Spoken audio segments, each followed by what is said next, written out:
Alright, so I just got my 2012 2.5 ton Bryant air conditioner starting up in the rain.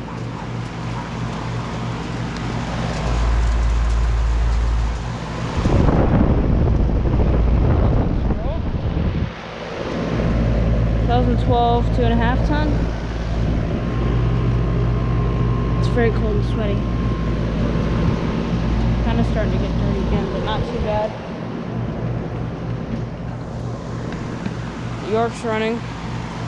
Yeah, this is going to be a startup shutdown of my Bryant air conditioner in the rain initially. The rain kind of stopped, but it might pick back up again. But yeah, anyways, thank you for watching. So yeah, anyways, thank you for watching, and over and out. Let's get the shutdown now.